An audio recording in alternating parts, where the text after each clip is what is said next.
नमस्कार.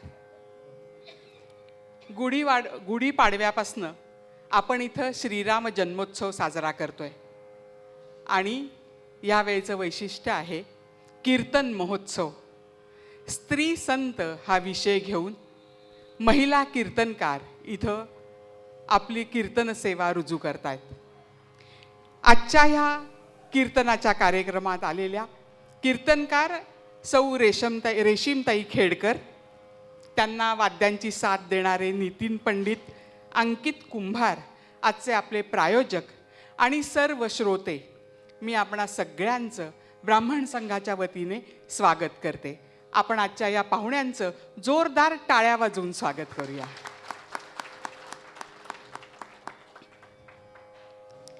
आजच्या आपल्या कीर्तनकार सौ रेशीमताई खेडकर. मला यांचं नाव खूप आवडतं. रेशीम किती छान नाव आहे ना. आणि त्या अशाच रेशमाची लढ उडगळत जावी तसं एका विषयातनं दुसऱ्या विषयात जातात आणि आपलं कीर्तन सादर करून आपल्याला त्या रेशमाच्या लढीत घेऊन जातात. आपण हे यापुढे बघणारच आहोत.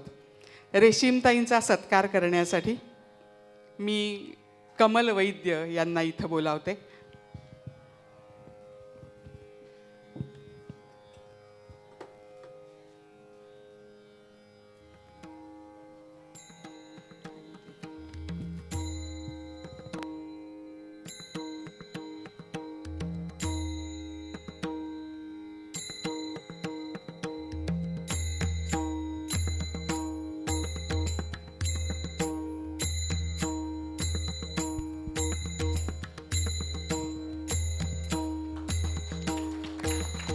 खूप खूप स्वागत रेशीमताई. आणि ही श्रीरामांची प्रतिमा सुद्धा आपण रेशीमताईंना देऊया.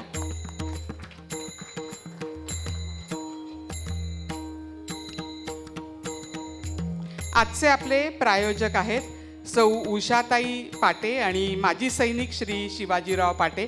यांचा सत्कार करण्यासाठी मी ब्रह्मेकाकांना इकडं बोलावते आणि श्री व सौ पाटे यांनी सुद्धा कृपया इथं व्यासपीठावर यावं. ठीक बरं वाटतं यांना. आणि सौ उषाताईंना ही आपण प्रतिमा देणार आहोत.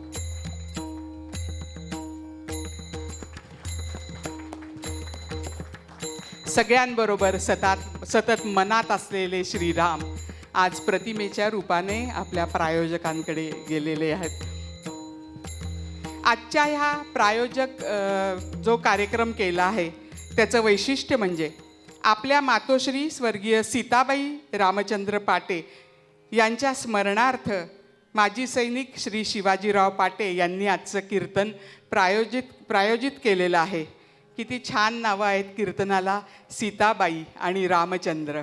आणि राम जन्मोत्सवात हे कीर्तन त्यांनी प्रायोजित केलंय.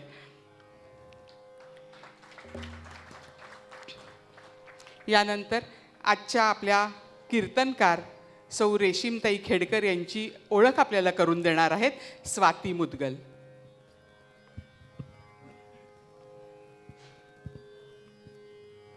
याही वर्षी आपल्याला या कीर्तनकार हरिभक्तपरायण सौ रेशीम मुकुंद खेडकर यांचा कीर्तनाच्या श्रवणाचा लाभ आपल्याला मिळणार आहे. तर त्यांचा परिचय करून देताना मला अतिशय आनंद होत आहे. त्या अमरावती विद्यापीठातून MA संगीत आणि अखिल भारतीय गांधर्व महाविद्यालय पुणे येथून हार्मोनियम विशारद पूर्ण झालेले आहेत. कीर्तनाचं शिक्षण त्यांनी हरिकीर्तनोत्तेजक सभा पुणे येथे 5 वर्ष पूर्ण करून आता पुढील शिक्षण सुप्रसिद्ध राष्ट्रीय कीर्तनकार हरिभक्तपरायण चारुदत्त बुवा आफळे यांच्याकडे त्यांचं चालू आहे. आत्तापर्यंत पुणे, मुंबई, सातारा, कराड, कोल्हापूर, इचलकरंजी, अमरावती, नागपूर, अंबेजोगाई, औरंगाबाद, गोवा, इंदोर, हैदराबाद, कलकत्ता इत्यादी ठिकाणी त्यांनी आपली कीर्तन कला सादर केलेली आहे. महाराष्ट्रात अनेक ठिकाणी त्यांनी दिल्ली, लखनऊ, कानपूर, बेळगाव, भोपाळ, इंदोर, हैदराबाद तसेच अंदमान व कुवेत या ठिकाणी हार्मोनियमची साथसुद्धा केलेली आहे. कीर्तन सादरीकरणासाठी त्यांना हरी कीर्तनोत्तेजक सभा पुणे यांच्यातर्फे युवती कीर्तन पुरस्कार प्राप्त झालेला आहे. तसेच इंदोर येथील सहस्त्रचंद्र दर्शन कीर्तन महोत्सवात कीर्तन कोकिळा पुरस्काराने त्या सन्मानित झालेल्या आहेत. अखिल भारतीय कीर्तनकुल दादर शाखा यांच्यातर्फे घेतल्या गेलेल्या कीर्तन सभेत त्यांनी प्रथम क्रमांक प्राप्त केलेला आहे. अनेक वक्तृत्व स्पर्धांमधून त्यांनी बक्षिसे मिळवलेले आहेत. भारती विद्यापीठाच्या कीर्तन डिप्लोमा कोर्समध्ये सहाय्यक कीर्तन शिक्षक म्हणून त्या सध्या कार्यरत आहेत. अशा आपल्याला लाभलेल्या कीर्तनकार सौ रेशीम खेडकर यांना रेशीमताईंना मी विनंती करते की आपल्या विषयाला सुरुवात करावी. रेशीमताई, काल परवापासून नव्हे तर गेल्या वर्षीपासून आपल्या कीर्तनाची आम्ही वाट बघतोय, कारण एक अनुभव आम्ही सगळ्यांनी घेतलाय. खरं का नाही? मग त्याच्यासाठी एकदा काय व्हायला पाहिजे? आणि एकदा श्रीरामांचा जयघोष करूया. जय श्रीराम, जय जय श्रीराम, जय श्रीराम, जय जय श्रीराम. रेशीमताईंना मी विनंती करते की आपल्या विषयाला सुरुवात करावी.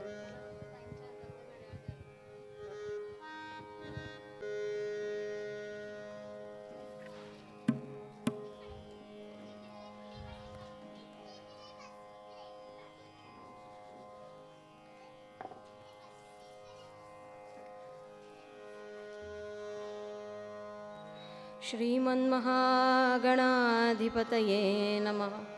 श्री सरस्वत्यै नमः. श्री गुरुभ्यो नमः. सर्वदेवेभ्यो नमो नमः.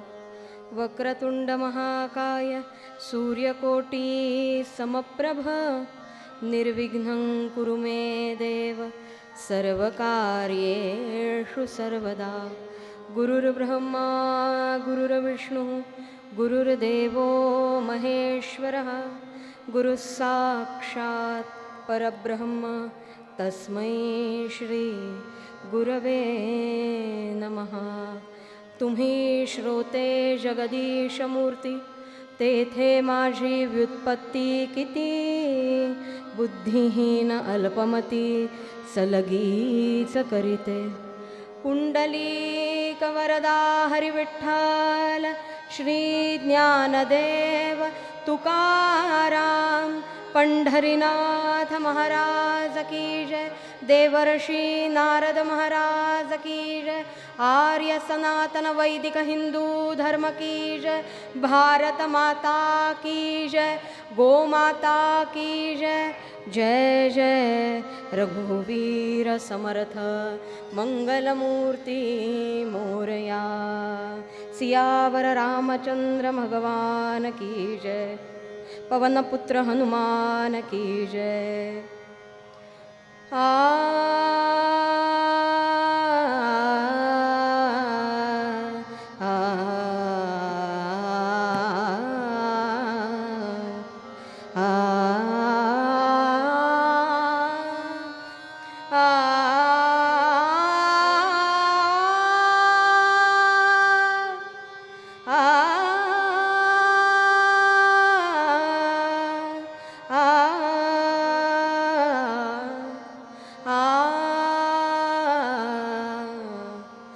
जय जय राम कृष्ण हरि राजा राम. जय जय राम कृष्ण हरि राजा राम. जय जय राम कृष्ण हरि राजा राम. जय जय राम कृष्ण हरि राजा राम.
गोपालनरत गोकुल संकट हारी राजा राम गोकुल संकट हारी राजा राम जय जय राम कृष्ण हरी राजा राम जय जय राम कृष्ण हरी राजा राम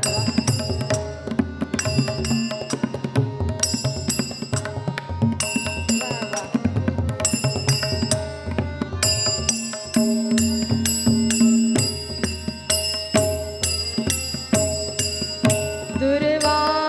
दुर्वासोनुत दुःख विमोचक दुर्वासोनुत दुःख विमोचक दुर्वासोनुत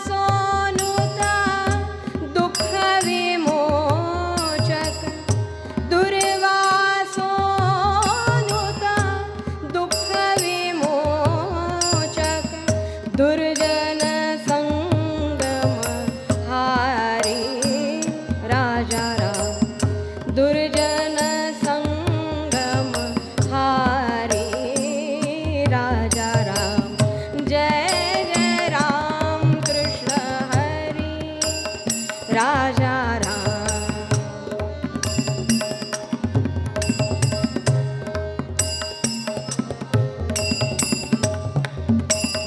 वाह.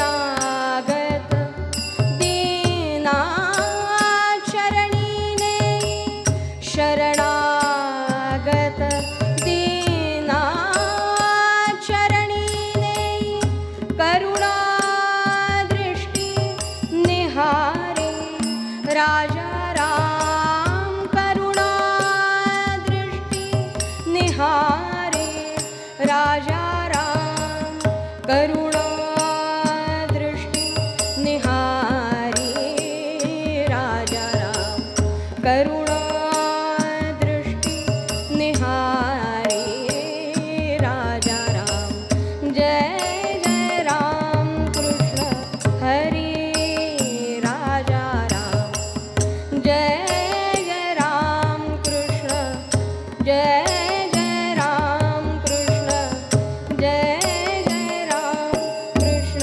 हरी राजा राम बालकृष्ण चरणी लक्ष लागो लागो बालकृष्ण चरणी लक्ष लागो लागो बालकृष्ण चरणी लक्ष लागो लागो लागो बालकृष्ण चरणी लक्ष लागो वाह.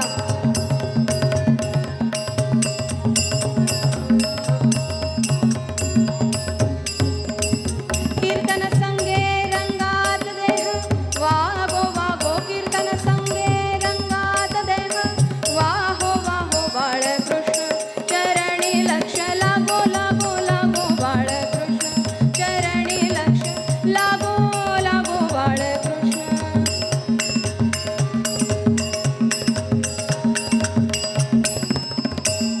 स्वरूपी मन हे लाविता सौख्य आम्हा स्वरूपी मन हे लाविता सौख्य आम्हा काम क्रोधादिक जाती निज धामा हो काम क्रोधादिक जाती निज धामा हो बाळकृष्ण चरणी लक्ष लागो लागो लागो बाळकृष्ण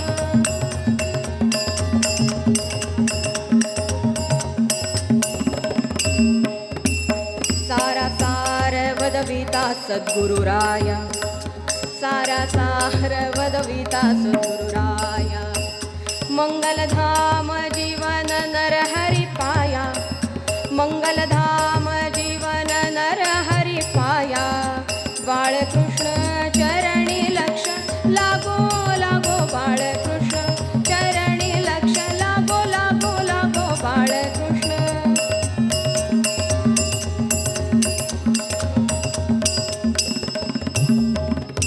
सद्रूप चिन्मय नारायण रूप ध्याऊ सद्रूप चिन्मय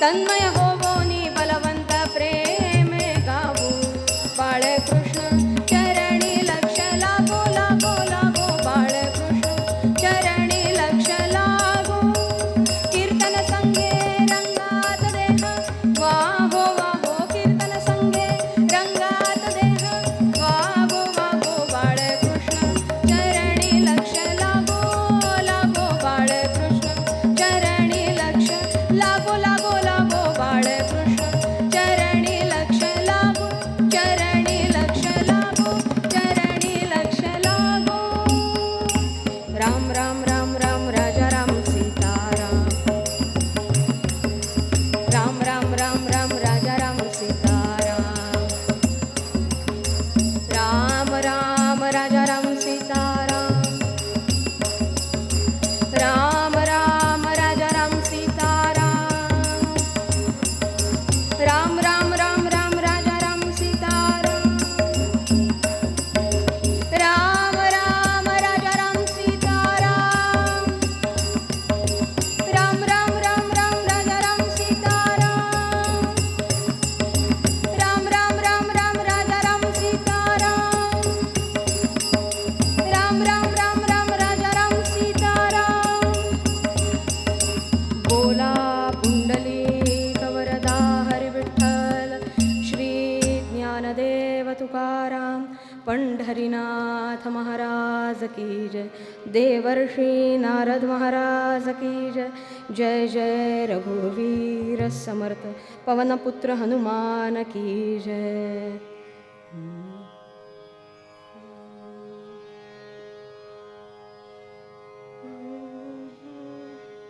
राम गावा राम ध्यावा राम गावा राम ध्यावा राम जीविता विसावा राम जीविता विसावा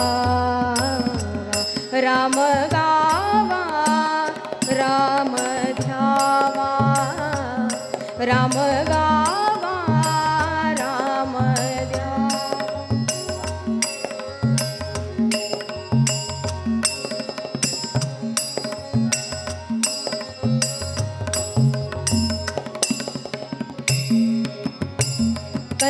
कल्याणाचे जे कल्याण रघुरायाचे गुणगान मंगलाचे जे मंगल राम कौसल्येचा बाळ राम गावा राम ध्यावा राम गावा राम ध्यावा राम जीविता विसावा राम जीविता विसावा राम गावा राम ध्यावा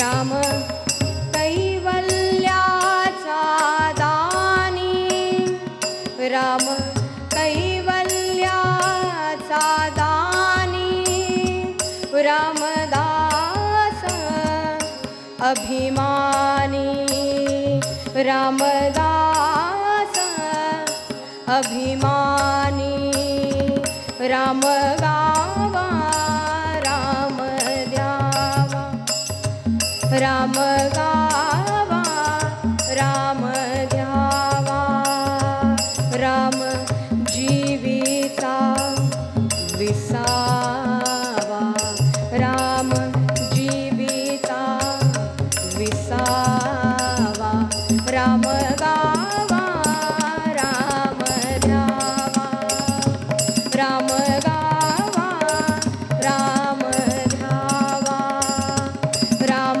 गावा राम द्यावा जय जय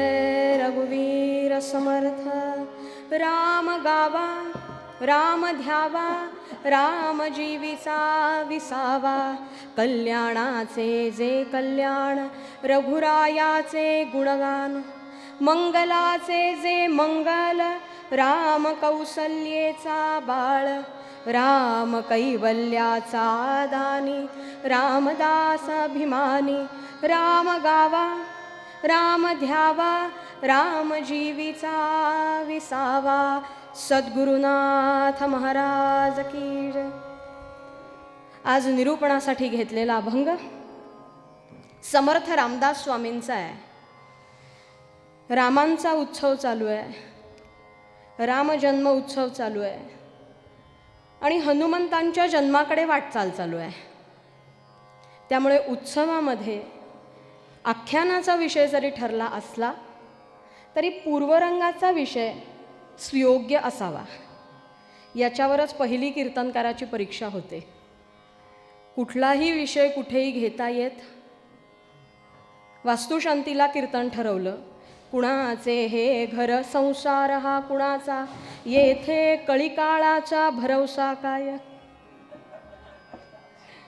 बरं, एवढं करून थांबला नाही. आख्यान सांगितलं लंका दहन, झालं कल्याण. कीर्तन कितीही चांगलं असलं, गायन चांगलं असलं, संस्कृत अभ्यास असला, पाठांतर असलं, प्रसंग रंगवण्याची कला असली, सांगणं मनापासून असलं, तरी पहिलं ज्या उत्सवासाठी कीर्तन आहे किंवा ज्या मंदिरामध्ये कीर्तन आहे त्याला सुयोग्य काही ना काहीतरी असावं. बरं, आज मला मिळालेला आख्यानाचा विषय हा रामचंद्रांच्या धर्तीवरचा आहे आणि म्हणून निरूपणासाठी घेतलेला अभंग समर्थ रामदास स्वामींचा घेतला. सदा देव काजी झिजे देह जाचा, सदा राम नामे वदे नित्य वाचा, स्वधर्मेची चाले सदा उत्तमाचा, जगी धन्य तो दास सर्वोत्तमाचा. जय जय रघुवीर समर्थ, असे समर्थ रामदास स्वामी. बरं, रामांच्या वर्णनाचे, रामस्तुतीचे अभंग सगळ्या संतांनी लिहिलेत. मग समर्थांचाच घ्यायचं कारण काय? कारण या सगळ्या शुभ दिवसांमध्ये समर्थांचा जन्मसुद्धा साजरा होणार आहे. ज्या दिवशी रामचंद्रांचा जन्म आहे त्याच दिवशी नाही, फक्त त्या मुहूर्तावर समर्थ जन्माला आले. म्हणजे रामजन्माचाच दिवस आणि रामजन्माचीच वेळा. काय अहोभाग्य आहे हो. अहोभाग्य नाही, हा दैवी संकेत आहे. रामनामाचा प्रचार करणार, रामभक्तीचा प्रचार करणार, म्हणून रामचंद्र जेव्हा जन्माला आले त्याच क्षणाला समर्थांचा जन्म झाला. गोपाळकृष्णांचा जन्म ज्या दिवशी ज्या क्षणी झाला त्या दिवशी त्याच क्षणाला माऊली ज्ञानेश्वर महाराजांचा जन्म झाला. हा दैवी संकेत नाही का? कुरुक्षेत्रावरती अर्जुनासाठी भगवद्गीता सांगणारे गोपाळकृष्ण, पण ज्ञानोबांच्या जेव्हा पुढच्या काळात लक्षात आलं की तेव्हा अर्जुन एकच होता, तो परवडला. आता सगळेच अर्जुन आहेत, सगळेच आपली कर्तव्य कर्म सोडून पळायला लागले. आता गीता सगळ्यांसाठी सांगायला हवी, ती संस्कृतमध्ये होती, आता सगळ्यांना समजेल अशी प्राकृतात सांगायला हवी. आणि म्हणून भगवद्गीता प्राकृतामध्ये लिहून आपल्यापर्यंत पोहोचवणारे माऊली गोपाळकृष्णांचंच कार्य. आणि म्हणून त्याच दिवशी त्याच क्षणाला जन्म आहे.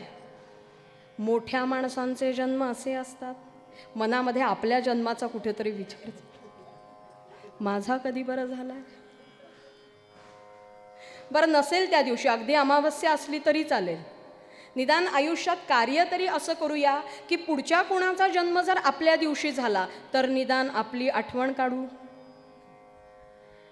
पण हा दैवी संकेत असावा, योगायोग नाही, की प्रभू रामचंद्रांच्या जन्माच्या दिवशी आणि त्याच वेळेला समर्थांचा जन्म झाला. आणि अवघं आयुष्य रामनामाचा प्रचार करण्यामध्ये जसं घालवलं तसं समर्थ असे एकमेव संत आहेत की ज्यांनी उपासनेची शक्ती वाढवा असंही सांगितलं.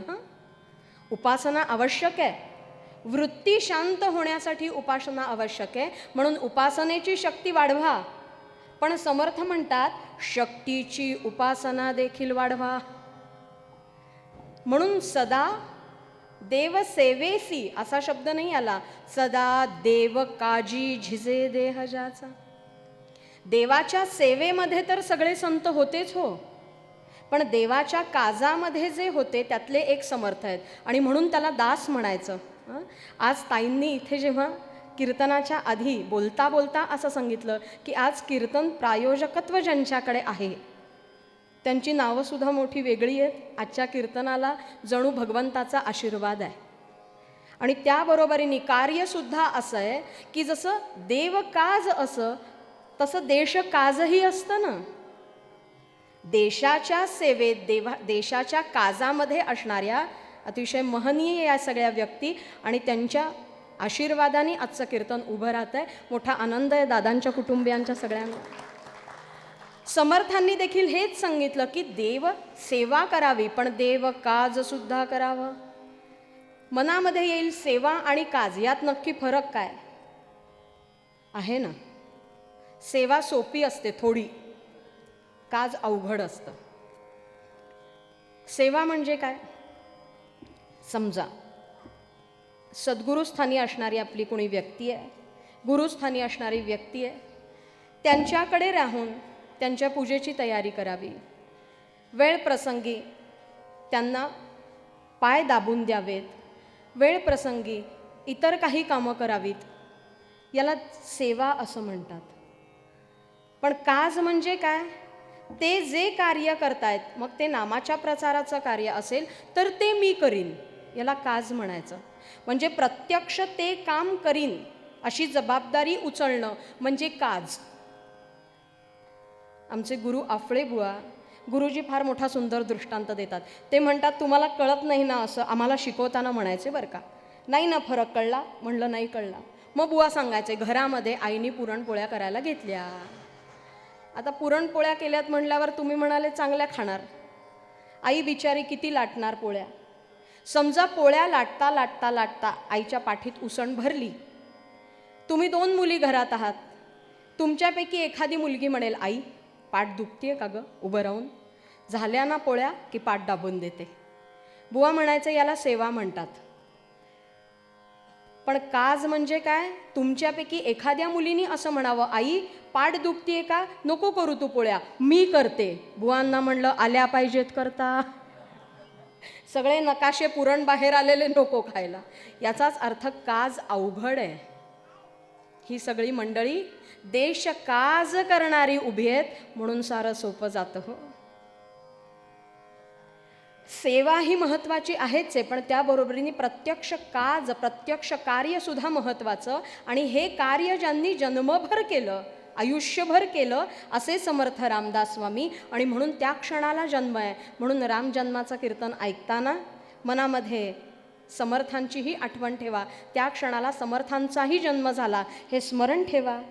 आणि त्याचसाठी समर्थांचा अभंग घेतला निरूपणासाठी. समर्थ म्हणतात राम गावा राम ध्यावा राम जीवीचा विसावा. समर्थांचं उपास्य दैवत प्रभू रामचंद्र आणि म्हणून त्यांनी सगळीकडे राम राम राम असं लिहिलं हो. याचा अर्थ फक्त रामाचं स्मरण केलं पाहिजे असं नाही. ज्यांचं उपास्य दैवत पांडुरंग आहे त्यांनी पांडुरंगाचं स्मरण करावं. एक तत्वनाम दृढ धरी मना. रूप वेगळं, पांडुरंग, रामचंद्र, भगवती, दत्तात्रय, मारुतीराय, रूप वेगळं पण एक तत्वनाम दृढ धरी मना. एक तत्वनाम दृढ धरी मना. हरिसी करुणा येईल तुझी. हरिसी करुणा येईल तुझी. ते नाम सोपे रे राम कृष्ण गोविंद. ते नाम सोपे सोपे राम कृष्ण गोविंद. वाचसी सद्गदा जपे आधी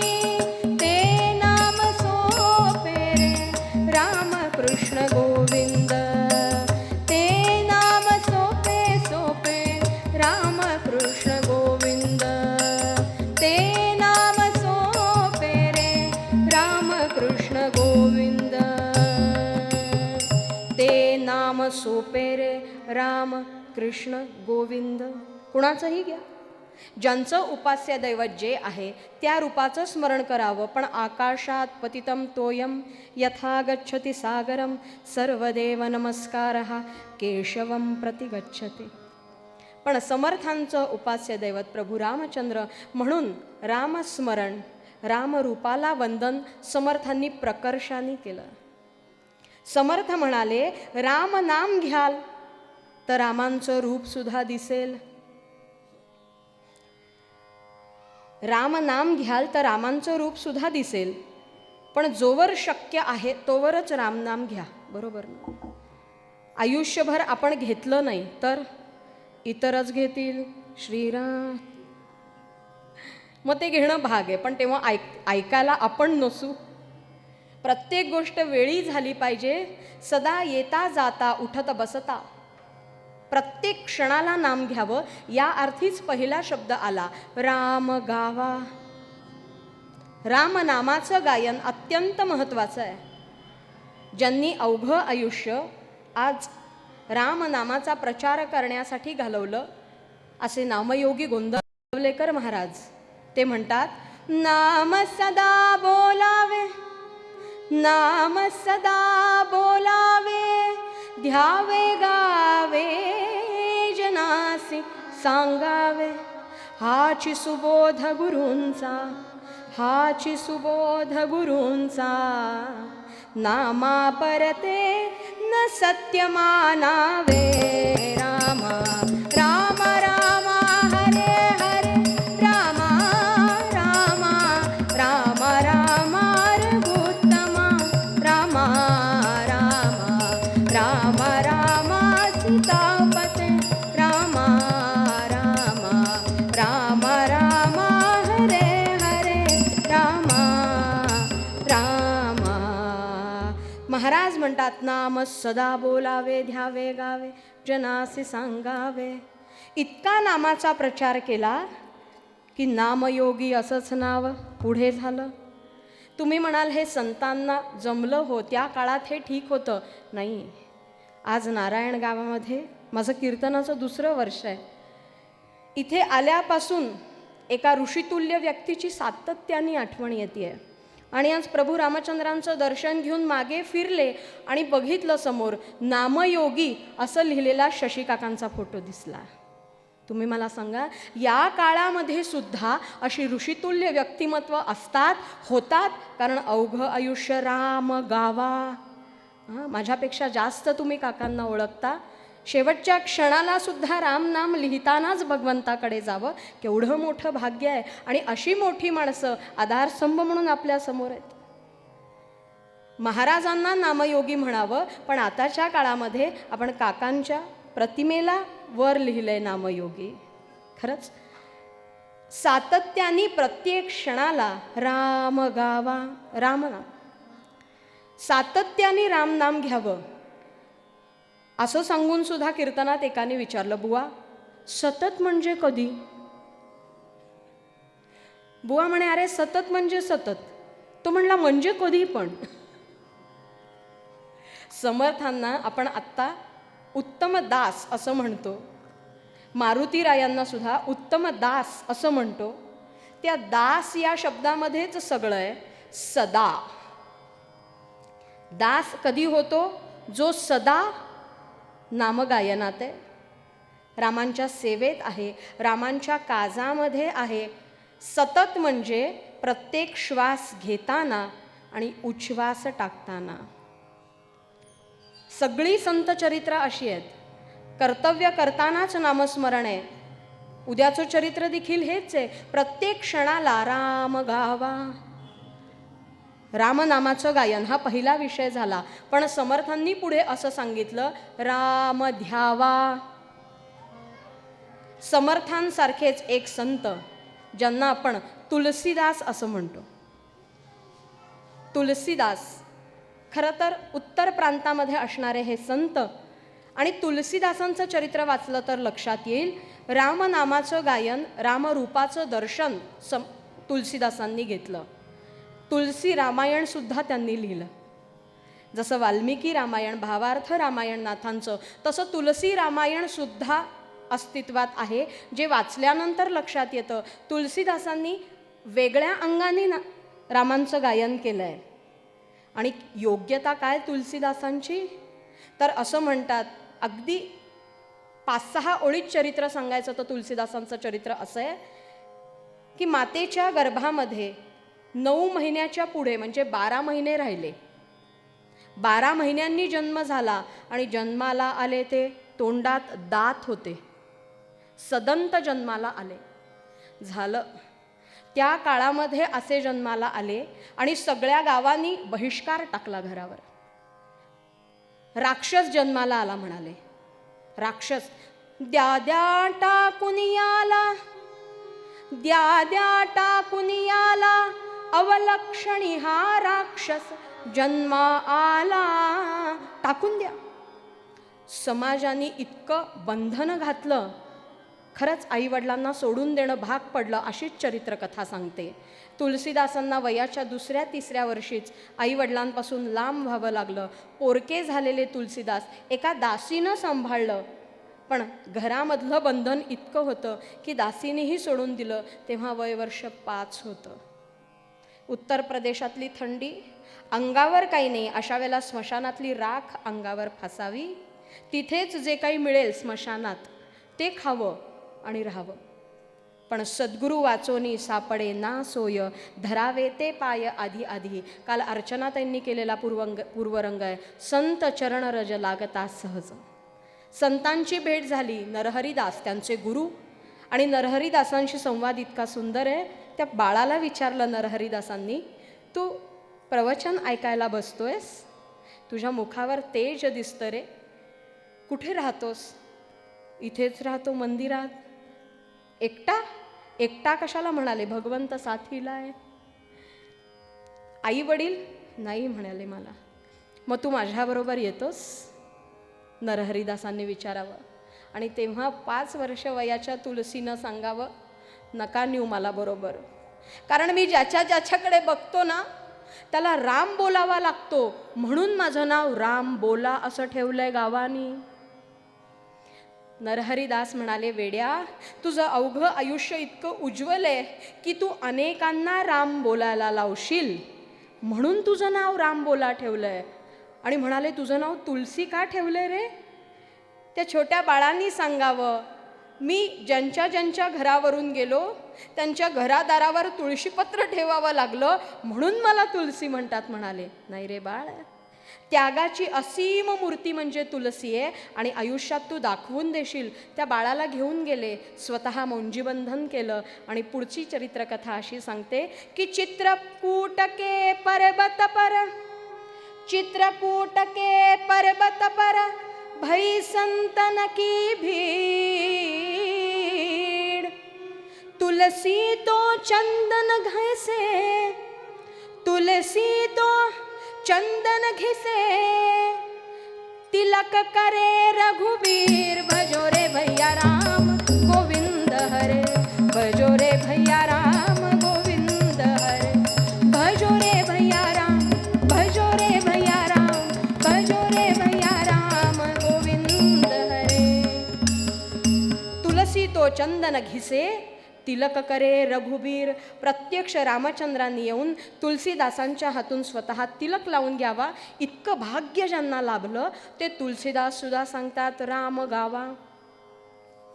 बहुधा एकांना तुलसीदासांना विचारावं की तुम्ही म्हणता प्रत्येकाच्यात राम आहे. तुलसीदास म्हणाले, आहेच आहे, त्याच्याशिवाय का तू बोलतोयस? अरे तुझ्यामधले असणारं चैतन्य म्हणजे राम आहे. पण ह्याच्या पुढे जाऊन तुलसीदासांनी फार सुंदर गणित सांगितलंय. तेवढं गणित ऐकायचं आणि आज ध्यावा या शब्दाकडे जायचं. तुलसीदास म्हणाले, प्रत्येकाच्यात राम आहे, पण या बरोबरीने प्रत्येकाच्या नावात सुद्धा राम आहे. नावात. तुम्ही म्हणाल कसं शक्य आहे? अहो, देवाची नावं असतील तर त्याच्यात राम आहे, ठीक आहे. धोंड्या ह्या काय नावात राम असणार? खंड्या ह्याच्यात काय नाम असणार आहे बाबा? तुलसीदासांनी गणित सांगितलं, प्रत्येकाने आपापल्या नावाचं करा. नाम चतुर्गुण पंचतत्वमीलन तासोद्विगुण प्रधान तुलसी अष्टधा भाग के तुलसी अष्टधा भाग के रहे सो राम ही राम. बघा गणित, प्रत्येकाच्या नावाची अक्षरं वेगळी आहेत. काही जणांचं 2 अक्षरी नाव आहे, काही जणांचं 3 आहे, काही जणांचं 4 आहे. हल्ली परत आता जुनी पद्धत आली, मोठी मोठी नावं ठेवायची. परवा एका बारशाला पुरुषोत्तम नाव ठेवलं बाळाचं, काय आनंद झाला. मग मी त्यांना म्हटलं आता फक्त पुरू करू नका म्हणजे झालं. याचं 5 अक्षरी नाव आहे. कितीही अक्षरी नाव असू दे, त्याच्यामध्ये राम आहे. आणि नुसता राम नाही आहे, तर आयुष्याची बेरीज वजाबाकी गुणाकार भागाकार सगळी गणितं झाल्यानंतर बाकी सगळं संपेल, पण 2च अक्षरं राहतील जी राम नामाची असतील. ते गणित बघा कसं आहे. नाम चतुर्गुण, 4 गुण सांगितले. माझं नाव 3 अक्षरी आहे. चतुर्गुण म्हणजे 4 ने गुणायचं, 3 चोक 12. पंचतत्व मिलन, 5 तत्व सांगितली. 12 मध्ये 5 मिळवायचे, 17. नाम चतुर्गुण पंचतत्व मिलन तासो द्विगुण प्रधान द्वैत अद्वैत. दुप्पट करायची, 17 दुने 34. तुलसी अष्टधा भागके रहे सो राम ही राम. दुप्पट केल्यानंतर उत्तर 34 आलं होतं. अष्टधा प्रकृती 8. त्या 34 या संख्येला 8 ने भागा. 8 चोक 32 राहिले 2. तुम्ही म्हणाल घरनं स्वतःचं गणित पक्क करून आलेल्या दिसतंय. असं काही नाही. इथे 5 अक्षरी कोणाचं नाव आहे, असंच्या असं गणित करा, उत्तर असंच येणार. 4 ने गुणायचं, 5 मिळवायचे, परत दुप्पट करायची, 8 ने भागायचं. घरी जाऊन कितीही नावाचं रात्रभर जरी केलं तरी एकाच्याही नावामध्ये 2.5 सुद्धा उरणार नाहीत, 2च उरतील. 2च उरतील. सगळीकडे तो भरलाय आणि ही उरला. भूजल तेज समीरख भूजल तेज समीरख रवी शशी काष्ठादिकी असे भरला. स्थिरचर व्यापुनी अवघा स्थिरचर व्यापुनी अवघा तो जगदात्मा दशांगुळे उरला. राम राम राम हरे हरे राम राम राम राम रघुत्तमा राम राम राम राम सीतापते राम राम. सगळीकडे भरला पण संपला नाही. दशांगुळे उरला. तुम्ही म्हणाल दशांगुळ, 10 अंगुळ एवढा आहे कुठे? आता ही तुम्ही दशांगुळं जर एकत्र केली ना, बघा आकार कसला तयार होतो. कॉलेजमधली मुलं लगेच सांगतील मधनं बाण काढा म्हणाले. हृदयाचा आकार आहे तो. जो उरलाय तो प्रत्येकाच्याच हृदयात आहे, म्हणून त्याला आत्माराम असं म्हणतात. राम आत्मा राम का सम्मान करिये. प्रत्येकामध्ये असणारा राम. आणि तुलसीदास म्हणतात नावातही आहे शेष रहे 2 अक्षर वही राम. तुलसीदासांनी सांगावं, समर्थांनी सांगावं, नामयोगी गोंदवलेकर महाराजांनी सांगावं, राम गावा. हे जमतंय. पुढचं थोडं अवघड आहे. राम ध्यावा, रामांचं ध्यान करा. तुम्ही म्हणाल सोपं आहे, सकाळी उठायचं, डोळे बंद करायचे, आहे रामचंद्र समोर.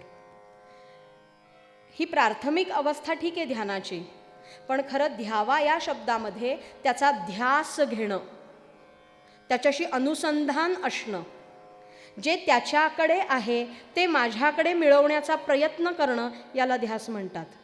व्यवहारातली उदाहरणं घ्या. मुलाला एखाद्या गोष्टीची समजा सवय लागली, 30 गोष्ट तो करायला लागला. आपण म्हणतो काय ध्यास घेतलाय.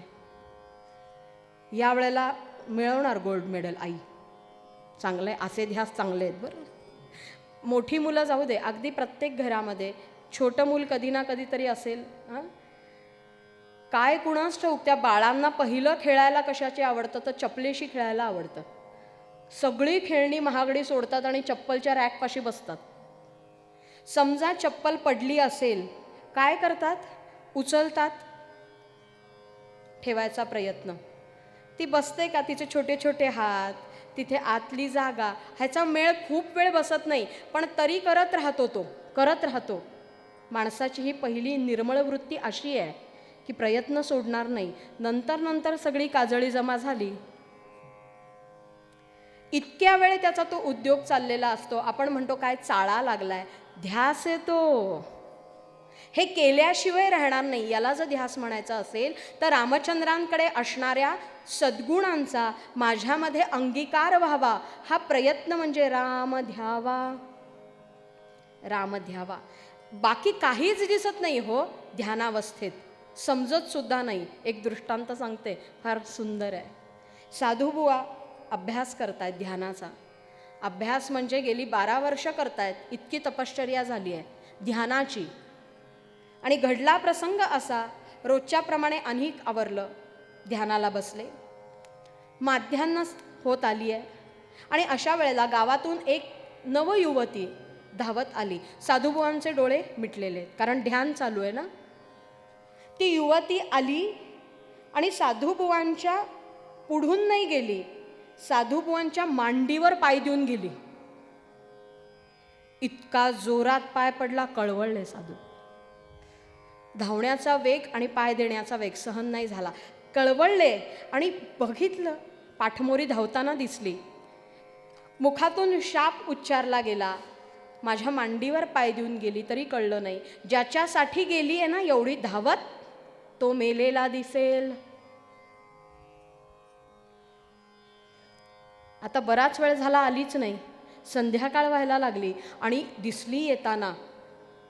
तिच्याबरोबर तिचा पती होता, कारण हातात हात घातलेले, आणि एकमेकांशी गप्पा मारत हसत हसत साधूबुवांच्या समोरनं दोघं निघून गेले. लक्षच नाही साधूबुवांकडे.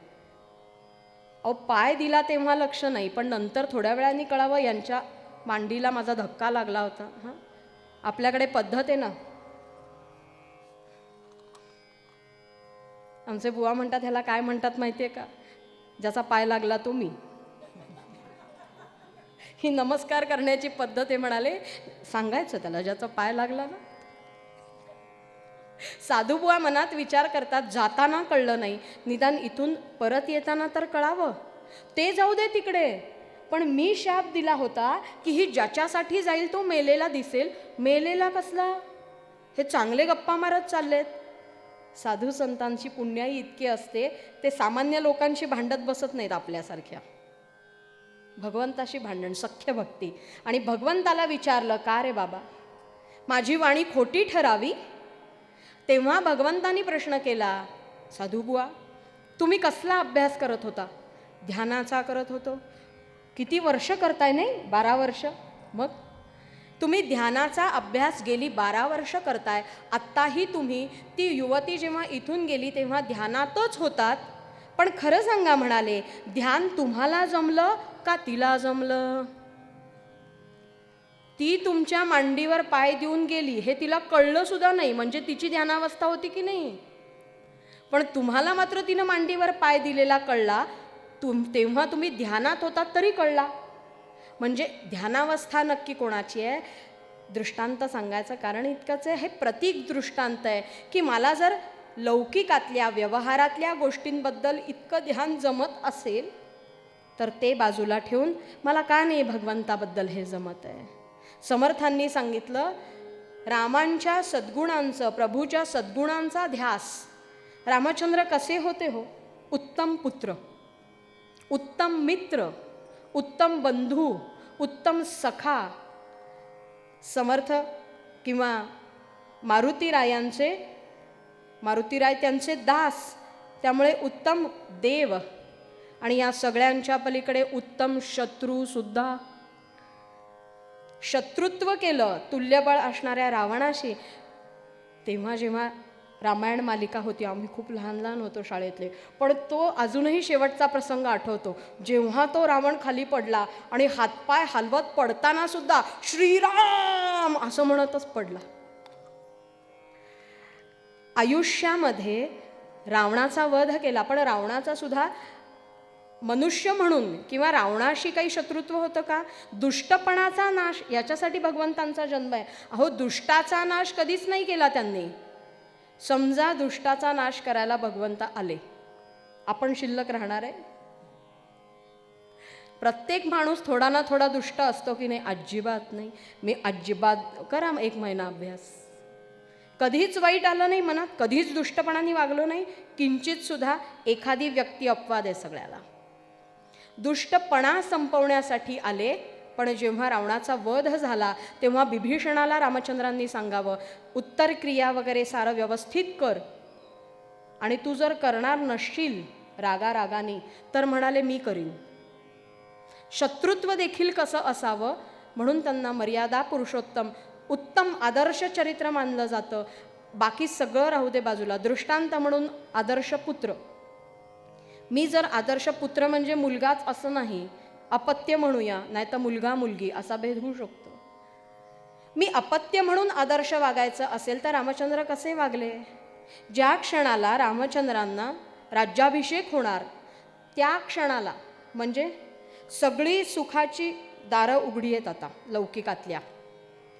राजसिंहासनावर बसले, सगळी सत्ता हातात आली. काय अवघड आहे रामचंद्रांना. पण त्या क्षणाला जेव्हा आई वडिलांनी फक्त सांगितलं, आज पूर्ण चरित्र सांगायला वेळ नाही, विषय वेगळा आहे.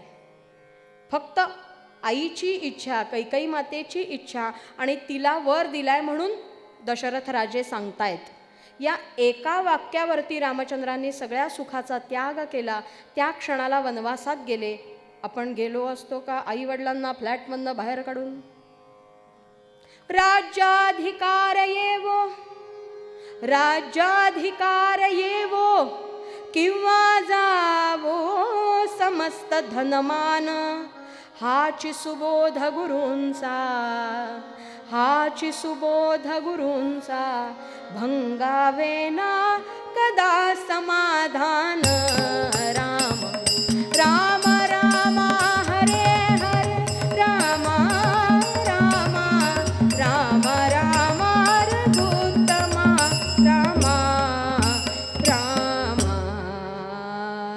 राज्याधिकार येवो किंवा जावो समस्त धनमान. रामचंद्रांनी आपल्या वडिलांची समजूत घातली, बाबा फक्त राज्याभिषेक करून सत्तेवर बसून समाजाचं कल्याण करावं, यालाच आयुष्य म्हणतात का? नाही. मनुष्य देहामध्ये आल्यावर म्हणाले संतांचा सहवासही प्राप्त झाला पाहिजे, ऋषीमुनींचा आशीर्वादही मिळाला पाहिजे, आणि यासाठी जर 14 वर्षाचा वेळ मला मिळत असेल तर मला अडवू नका, हे रामचंद्रांनी म्हणावं. मनुष्य जन्माचे करावे सार्थक, हे प्रभूंनी आयुष्यात वागून दाखवावं. इतकंच नाही, ज्या आईमुळे मला जावं लागलं त्या आईवर यत्किंचितही राग नाही. जेव्हा परत आले ना अयोध्येला, त्यावेळेला असं म्हणतात की पहिला नमस्कार कौसल्या मातेला नाही केला, कैकेयी मातेला केला. ती म्हणली सुद्धा, रामचंद्रा मला खिजवण्यासाठी नमस्कार करतोस होय रे? मी तुला वनवासात पाठवलं, दुःखात पाठवलं, म्हणून मला खिजवण्यासाठी नमस्कार करतोयस काय रे रामा? तेव्हा रामचंद्र म्हणतात, आई नाही नाही, अगं हे जे सगळं घडलं ना, रावणवध, समाजाचं कल्याण, दुष्टत्वाचा नाश, सज्जनांचं रक्षण, हे एवढं मोठं कार्य, आणि या सगळ्यांबरोबर ऋषीमुनींचे मला मिळालेले आशीर्वाद, हे फक्त तुझ्यामुळे झालं आई. मिळालेल्या सगळ्या गोष्टी तिच्या चरणी अर्पण केल्या. राम करता असं आपण म्हणतो, पण त्या रामांनी सुद्धा त्या क्षणाला आई वडिलांना देऊन टाकलं सारं करते पण. आणि रामचंद्र म्हणतात, आई अगं तू नसतीस तर यातलं काय घडलं असतं सांग? कौसल्या माता शेजारी उभी होती. कैकेयी माता म्हणते, बाळ तुला कौसल्या मातेनं जन्म दिला, तिला पहिला नमस्कार कर. तेव्हा रामचंद्र म्हणतात, आई तिला नमस्कार करीनच, तिला नमस्कार करीनच, कारण कौसल्या मातेने मला जन्म दिला आणि मला जग दाखवलं. पण आई तू मला वनवासात पाठवलंस आणि जगाला राम दाखवलास, केवढं मोठं कार्य आहे. राम ध्यावा, आयुष्यात जमेल मला यातलं कणभर तरी जमेल का? ज्या क्षणाला आई वडिलांच्यासाठीच नाही तर कुणासाठी सुखाचा त्याग करायची समजा वेळ आली तर रामचंद्रांचं अवघं चरित्र मला आठवता येईल का? किंचित त्याचं ध्यान माझ्याकडून होईल का? उत्तम सखा मी होऊ शकेन का? उत्तम बंधुत्व, सारे भारतीय माझे बांधव आहेत, हे प्रतिज्ञापुरतं न राहता माझ्या आचरणामध्ये कधीतरी येईल का? बंधू बंधू म्हणजे भरत आणि लक्ष्मण, शत्रुघ्न यांच्यावर अतोनात प्रेम का? नाही. जेव्हा लक्ष्मणाला उठवलं ना, संजीवनी औषध आणलं हनुमंतांनी, आणि लक्ष्मण जेव्हा निचेष्ट झालेले होते त्यांना उठवलं, ते उठून उभे राहिले. परिस्थिती अशी होती की लक्ष्मण उठेपर्यंत रामचंद्र युद्धाला तयार होत नव्हते. तेव्हा काज करणारे हनुमंत त्यांनी संजीवनी आणली, मात्रा चाटवली सुषेण नावाच्या वैद्याने, आणि लक्ष्मण जेव्हा उठले सगळ्यांना वाटलं पहिली प्रतिक्रिया काय असणार? जीव असणारा लक्ष्मण, त्याला पहिली मिठी मारतील रामचंद्र. नाही, हनुमंताकडे गेले, तू भरत सम मेरा भाई असं म्हणून कडकडून मिठी मारली हनुमंताला पहिल्यांदा, आणि मग लक्ष्मणाला भेटायला गेले. हे बंधुत्व मला जमेल? रामचंद्रांचं जे आदर्श आयुष्य मी म्हणतेय यातलं काही ना काहीतरी माझ्याकडे आलं तर राम ध्यावा, जे संपूर्णतः समर्थांकडे होतं, जे संपूर्णतः रामभक्त म्हणणाऱ्या आज तागायत रामभक्त जे जे आहेत त्या सगळ्यांकडे आहे. राम जीवीचा विसावा, हे जर जमलं ना, नाम आणि ध्यान हे जर जमलं तर मात्र राम जीवीचा विसावा, विसावा शब्द आला. पण कशाचा विसावा? राम देहाचा विसावा नाही, मग राम शरीराचा विसावा नाही, जीवीचा विसावा. अहो देहाला विसावा काय मिळवता येतो? कंटाळा आला आज, रोज रोज काय तेच करायचं, काहीतरी बदल हवा. जाऊया म्हणाले मिनथडीमध्ये आज, आराम, जरा काम नको आजच्या दिवस. काय चांगली सोय होय, इतक्या छोट्या गावांमध्ये इतके सुंदर सुंदर प्रकल्प. आज ताईंबरोबर गेले होते. आपल्याच सगळ्या बहिणींना पुढे घेऊन जाणं मोठं कार्य आहे. पण वाटलं नाही आज नाही करायचं, मला काही आराम द्यायचा आहे शरीराला, सहज शक्य आहे. पण आज आराम दिला असं वाटतं का? बास, आता आयुष्यात नाही गेलो तरी चालेल, कसलं काय परत कधी येते आता काय माहिती बाबा मिनथडी. एकदा देहाला आराम मिळाला म्हणजे संपलं का? नाही, हाच तर फरक आहे. जीवाचा